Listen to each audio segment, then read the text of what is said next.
नमस्ते, मैं आप सबका अपना आकाश मिश्रा।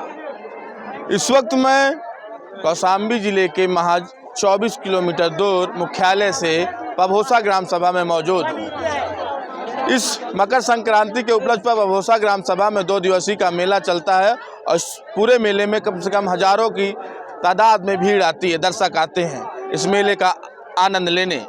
इस वक्त मैं पहाड़ पे मौजूद हूँ जहाँ पे प्रभासगिरी पर्वत के नाम से जाना जाता है। बगल में ही जमुना जी हैं और यहीं से कहते हैं कि यहाँ पे जो लोग हैं पुराने वो बताते हैं कि यहाँ पे राजा परीक्षित ने यज्ञ भी किया था। कुछ दूर में कौशाम्बी किला के पास तमाम ऐसी जो ऐतिहासिक पौराणिक कथाएं हैं वो लोग बताते हैं। लेकिन यहाँ पे मेन इतिहास क्या है, जब लोगों से बातचीत करेंगे वो क्या बताते हैं उसके बारे में तभी हम लोग बता पाएंगे आप सबको। लेकिन आज के इस पूरे मेले में आयोजन को लेकर मकर संक्रांति के उपलक्ष्य पे हजारों की भीड़ आप देख पा रहे होंगे कि मेरे कैमरा पर्सन निहाल से मैं कहना चाहूँगा कि जो ये जैन धर्म के 6वें तीर्थकार भगवान श्री पद्म प्रभु के तप एवं कल्याण तीर्थ क्षेत्र स्थली पभोसा ग्राम में मौजूद है। मैं आपको पभोसा के इतिहास के बारे में बता दूँ तो पभोसा उत्तर प्रदेश के कौशाम्बी जिले में स्थित एक पहाड़ है। यह जैन धर्म का एक प्रमुख तीर्थ स्थल है। कहा जाता है कि 6ठे तीर्थकर भगवान पद्म प्रभु ने इसी पहाड़ पर तपस्या की थी और ज्ञान प्राप्त किया था। पभोसा पहाड़ से जुड़ी कुछ खास बातें हैं जो आपको जानना बेहद जरूरी है।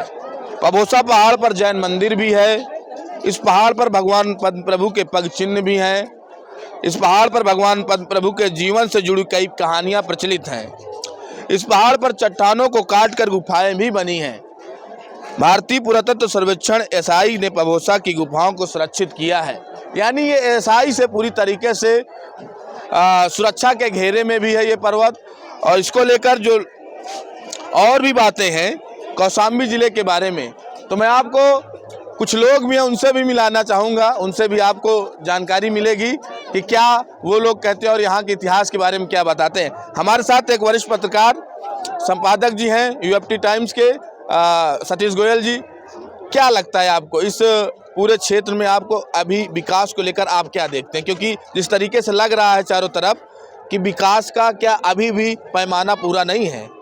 तो सबसे पहली बात तो जैन धर्म के 6वें तीर्थकर भगवान श्री पद्म प्रभु का यहाँ पे जन्म हुआ था। उन्होंने यहाँ पे तपस्या की और उन्हीं के नाम से ज़्यादातर ये प्रभासगिरी और पभोसा को जाना जाता है। आज 150 वर्षों से अधिक से यहाँ पे मेला का आयोजन होता है। जो भी यहाँ पे ग्राम प्रधान होता है उसका आयोजन करता है। यहाँ पे खास तौर पे अभी काफ़ी सालों से देखा जा रहा है कि सुनील तिवारी जी कर रहे हैं और यही एक महत्व है क्योंकि यहाँ पे जैनियों का सबसे बड़ा तीर्थ स्थल माना गया है।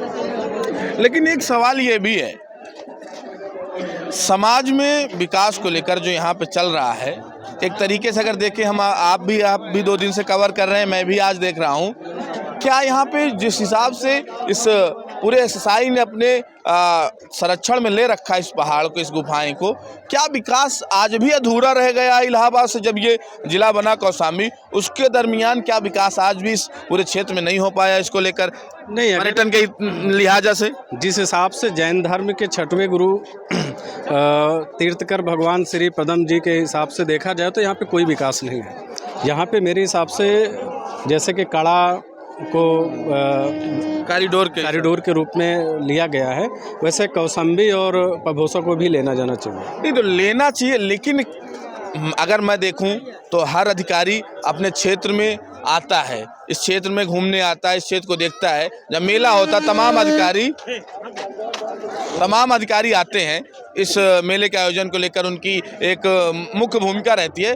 तो क्या उनकी नज़र नहीं जाती क्या यहाँ पे विकास होना चाहिए? क्योंकि लोगों से अगर जानकारी लेंगे हम तो आज भी कुछ लोग बताते हैं कि इतिहास बहुत इसका पुराना है, पौराणिक है, कथाएं हैं, क्योंकि बगल से ही आपकी जस्ट जमुना जी निकलती हैं। आपने अभी कुछ देर पहले बताया था कि ये कौशाम्बी जिले का एकमात्र पहाड़ है, तो इसको लेकर के जिले का नहीं, एक द्वाबा का एकमात्र जो है पहाड़ है। अच्छा, द्वाबा का? ये पूरे द्वाबा क्षेत्र में एक लौता पहाड़ है जिसे प्रभासगिरी के नाम से जाना जाता है। आप यहाँ पे देखा होगा आज लगभग अगर चारों तरफ आप निगाह डालेंगे तो लगभग मेरे हिसाब से 20,000 के एबव पब्लिक होगी और 20,000 लोग यहाँ पे आते हैं। और यहाँ पे अगर देखा जाए कि सुविधाओं के हिसाब से कोई खास मुझे नज़र नहीं आता है। और मेरा मानना है कि यहाँ पे अधिकारी आए हैं, एडीएम साहब भी थे, नायब तहसीलदार जी थे, काफ़ी अधिकारी यहाँ आए, लेकिन उनको भी यहाँ पे थोड़ा सा ध्यान देने की ज़रूरत है। अब जिस हिसाब से कौशाम्बी में चल रहा है कि एक नए आईएएस का उस जवान तरीके से विकास को लेकर विकास को लेकर एकदम तेजी से जो भी अधिकारी उनको लेकर टाइट करना और उनके प्रति एक विकास को लेकर उनके प्रति जो एक पूरे क्षेत्र में एक नज़र दौड़ रही है, क्या वो उस नज़र को यहाँ भी दौड़ा पाएंगे प्रभास गिरी पर्वत को लेकर? नहीं, मेरा मानना है उनको दौड़ाना चाहिए। आज जब से वो यहाँ पे जिला अधिकारी की कमान संभाले हैं, जब से कौशाम्बी जिला में काफ़ी हद तक विकास शिक्षा के मामले में और भी सारी चीज़ों के मामले में हुआ है, और मेरा मानना है उनको यहाँ भी नज़र दौड़ा के यहाँ का भी विकास में ध्यान देना चाहिए। अच्छा, एक आपसे जाते जाते एक सवाल और है मेरा।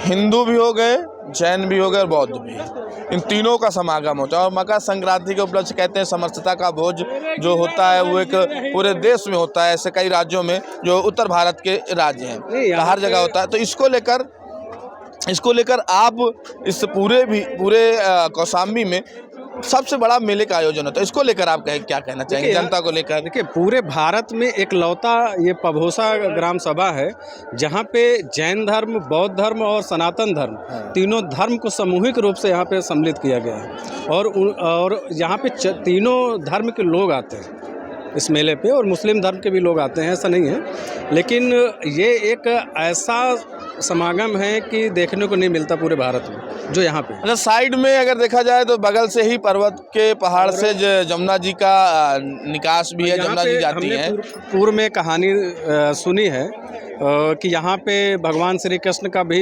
कुछ इतिहास है, और मैं इसको पूर्णतः नहीं बताऊंगा, मतलब कहूँगा कि ये सत्य है, लेकिन यहाँ कहा गया है कि जो अंतिम सांस जो है